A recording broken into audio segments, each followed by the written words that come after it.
Assalamualaikum warahmatullahi wabarakatuh. Perkenalkan, saya Hikmawati dengan NIM 200101222 dari kelas 4E Pendidikan Islam Anak Usia Dini Fakultas Tarbiyah dan Keguruan Universitas Islam Negeri Mataram. Baik, di video kali ini saya akan menjelaskan materi 1 sampai dengan materi 5 guna memenuhi ujian tengah semester pada mata kuliah Bahasa Inggris Anak Usia Dini dosen pengampu Ibu Jumrah MP. Materi pertama tentang The Young Language Learner.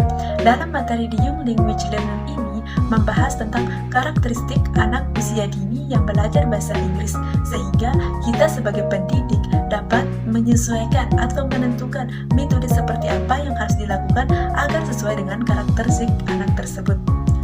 Ada dua tahapan karakteristik anak tersebut, yaitu tahapan pertama anak usia 5-7 tahun dan tahapan kedua anak usia 8-10 tahun. Pada tahap pertama, anak usia 5-7 tahun, di sini anak sudah mampu bercerita dan menjelaskan apa yang sudah mereka lakukan, mampu mengeluarkan pendapat, mampu berinteraksi, dan mampu mengulang apa yang sudah mereka dengar.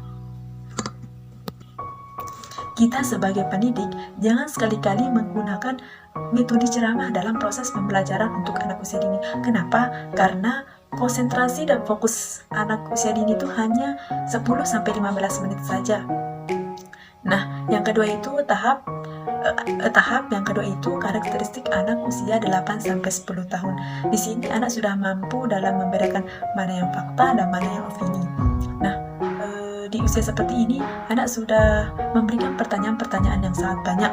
Tentu kita sebagai guru harus siap dalam menjawab pertanyaan yang sudah diberikan. Kita harus berwawasan luas agar bisa menjawab pertanyaan tersebut. Selain itu, anak pada usia segini, anak sudah mampu dalam membedakan mana yang dia suka dan mana yang dia tidak suka. Nah, ketika kita mengajar anak usia dini, tidak hanya dengan kata-kata saja, melainkan harus dibarengi dengan ekspresi. Contohnya seperti ketika guru menceritakan tentang yang lucu, berarti guru tersebut harus tertawa, dan sebaliknya ketika menceritakan hal yang sedih, berarti guru tersebut harus sedih, agar anak-anak tersebut mengerti bahwa bisa membedakan mana yang tertawa, mana yang bersedih. Materi kedua yaitu tentang class management and atmosphere, artinya manajemen kelas dan suasana kelas. Dalam materi ini membahas tentang kegiatan-kegiatan seperti apa yang harus dilakukan sebagai pendidik agar menciptakan situasi kelas menjadi kondusif. Selain itu, membahas tentang guru yang ideal itu seperti apa sih?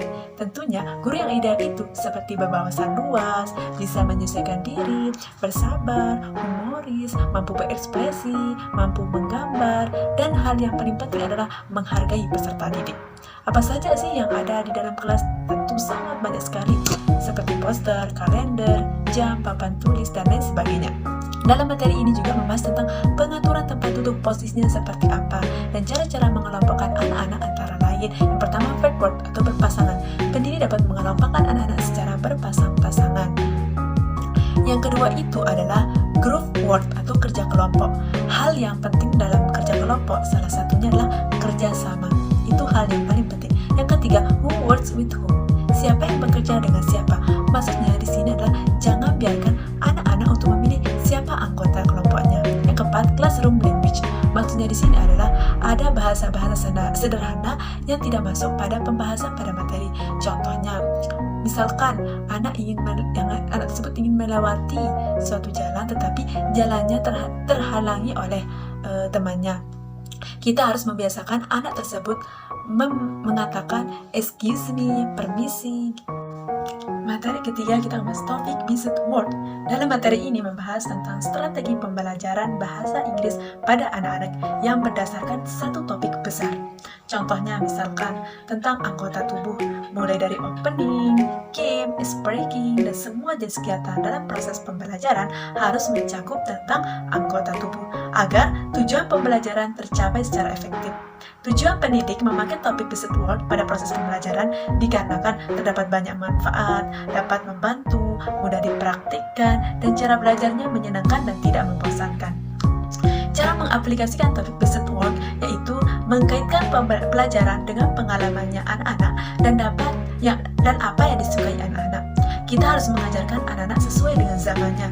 Dalam kata lain, kita harus masuk ke dunianya anak-anak, dan semua skill dalam bahasa Inggris harus distimulus baik reading, writing, speaking, and listening.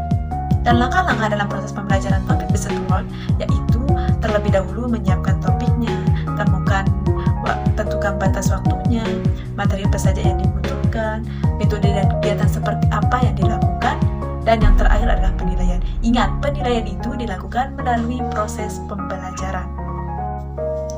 Materi kita yang keempat adalah Planning to Teach AFC.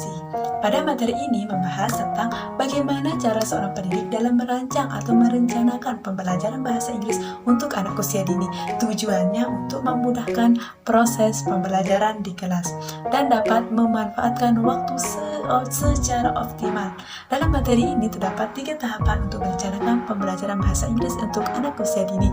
Yang pertama, long term planning, kedua, short term planning, ketiga, lesson planning. Tetapi kita akan fokus mempelajari tentang lesson planning atau perencanaan pembelajaran untuk sekali pertemuan. Dalam membuat lesson planning, kita harus memperhatikan beberapa hal, yaitu lesson planning dibuat sebelum pembelajaran berlangsung. Dalam satu kali pertemuan mempunyai waktu 35 menit. Nah, dalam waktu 35 menit ini harus dimanfaatkan dengan sebaik-baik mungkin. Ketika ingin memulai pembelajaran, sebaiknya pendidik harus membahas sedikit pembelajaran kemarin agar bisa dikaitkan dengan pembelajaran hari ini. Apabila kegiatan yang kita rancang tersebut tidak tepat, maka kita harus membuat ulang dengan menambah 2 atau 3 aktivitas. Guru yang profesional hendaknya membuat pertanyaan kepada dirinya sendiri setelah mengajar sebagai gambaran apakah perancangan yang sudah dibuat itu berjalan dengan efektif apa tidak. Dalam pembelajaran pasti terdapat hambatan atau kendala yang dihadapi oleh seorang pendidik. Di antaranya itu gangguan dari luar. Contohnya, pada saat orang tua mengantar anak-anaknya ke sekolah, orang tuanya menunggu di luar bersama orang tua murid-murid yang lain dan melakukanlah gosip. Itu menyebabkan keributan dan anak-anak akan terganggu. Cara yang harus pendidik lakukan itu adalah berkomunikasi langsung dengan orang tuanya dan menasihatinya bahwa perbuatannya itu tidak dapat menyebabkan anak-anaknya tidak fokus dalam belajar. Gangguan yang kedua itu gangguan dari dalam. Contohnya, jika anak itu menangis disebabkan karena berkelahi, dapat menimbulkan keributan dan anak-anak yang lain tidak akan fokus dalam belajar. Dan yang kelima adalah using media in teaching EAFC. Dalam materi ini kita akan membahas media seperti apa yang digunakan dalam proses pembelajaran untuk anak usia dini. Media itu merupakan alat bantu dalam proses belajar mengajar. Dengan media, pendidik dapat membangkitkan minat siswa dalam belajar sehingga proses pembelajaran akan berjalan dengan efektif. Media ini terbagi menjadi 3, yaitu materials for you and your purpose to make. Maksudnya, media untuk melibatkan pendidik dan peserta didik dalam membuat atau mengkreasikan sesuatu. Contohnya, media huruf hijaiyah yang terbuat dari kardus dan kertas origami. Dan tidak lupa pendidik harus mengkaitkan dengan tema yang akan dipelajari. Kedua, materials to buy. Contoh sederhananya itu seperti buku, media yang dapat dibeli. Yang ketiga adalah materials for you to collect. Contohnya, mengenalkan warna. Misalkan di samping sekolahan ada pohon mangga, kita bisa mengenalkan buahnya, warna buahnya, bagaimana rasa buahnya, seperti. Baik, yang mungkin itu saja penyampaian materi dari saya, materi 1 sampai dengan 5. Apabila ada kesalahan, mohon dimaafkan. Assalamualaikum warahmatullahi wabarakatuh.